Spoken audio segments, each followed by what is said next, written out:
We humans are highly tech-savvy in today's times.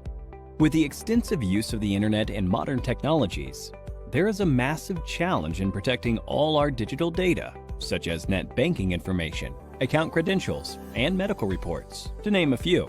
Have you heard about the deadly WannaCry ransomware attack? The attack happened in May 2017 in Asia, and then it spread across the world. Within a day, more than 230,000 computers were infected across 150 countries.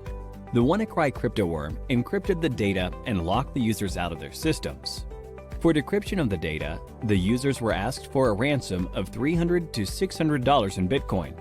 The users who used the unsupported version of Microsoft Windows and those who hadn't installed the security update of April 2017 were targeted in this attack. The WannaCry attack took a toll on every sector. Top-tier organizations like Hitachi, Nissan, and FedEx had to put their businesses on hold as their systems were affected too. Now, this is what you call a cyber attack. To prevent such attacks, cybersecurity is implemented. We can define cybersecurity as the practice of protecting networks, programs, computer systems, and their components from unauthorized digital attacks. These illegal attacks are often referred to as hacking.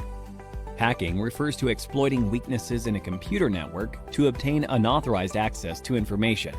A hacker is a person who tries to hack into computer systems.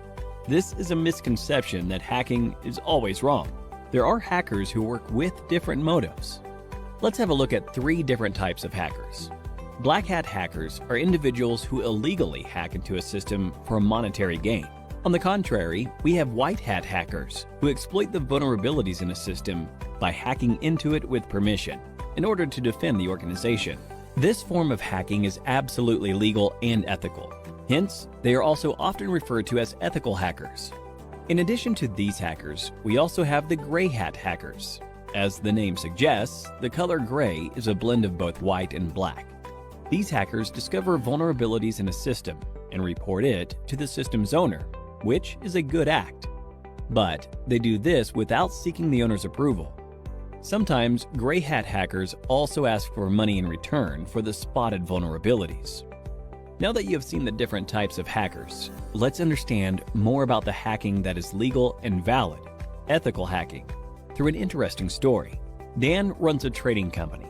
He does online training with the money his customers invest. Everything was going well, and Dan's business was booming, until a hacker decided to hack the company's servers. The hacker stole the credentials of various trading accounts. He asked for a lump sum ransom in exchange for the stolen credentials. Dan took the hacker's words lightly and didn't pay the hacker. As a result, the hacker withdrew money from various customers' accounts, and Dan was liable to pay back the customers. Dan lost a lot of money, and also the trust of his customers. After this incident, Dan gave a lot of thought as to what could have gone wrong with the security infrastructure in his company. He wished there was someone from his company who could have run a test attack to see how vulnerable his systems were before the hacker penetrated into the network. This was when he realized he needed an employee who thinks like a hacker and identifies the vulnerabilities in his network before an outsider does.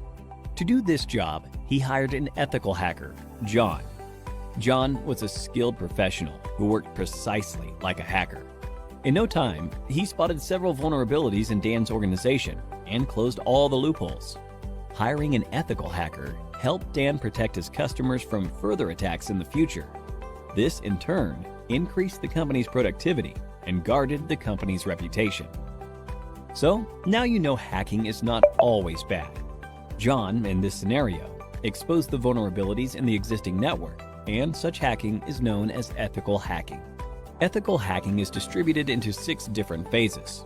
Let us look at these phases step by step with respect to how John, our ethical hacker, will act. Before launching an attack, the first step John takes is to gather all the necessary information about the organization's system that he intends to attack. This step is called reconnaissance. He uses tools like Nmap and HPing for this purpose. John then tries to spot the vulnerabilities, if any, in the target system using tools like Nmap and Nexpose. This is the scanning phase. Now that he has located the vulnerabilities, he then tries to exploit them. This step is known as gaining access. After John makes his way through the organization's networks, he tries to maintain his access for future attacks by installing backdoors in the target system. The Metasploit tool helps him with this. This phase is called maintaining access. John is a brilliant hacker. Hence, he tries his best not to leave any evidence of his attack. This is the fifth phase, clearing tracks. We now have the last phase, that is reporting.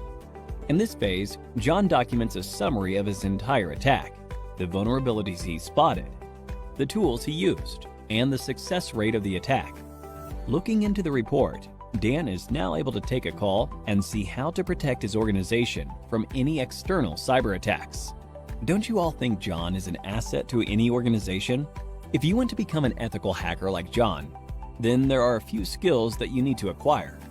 First and foremost, you need to have a good knowledge of operating environments such as Windows, Linux, Unix, and Macintosh.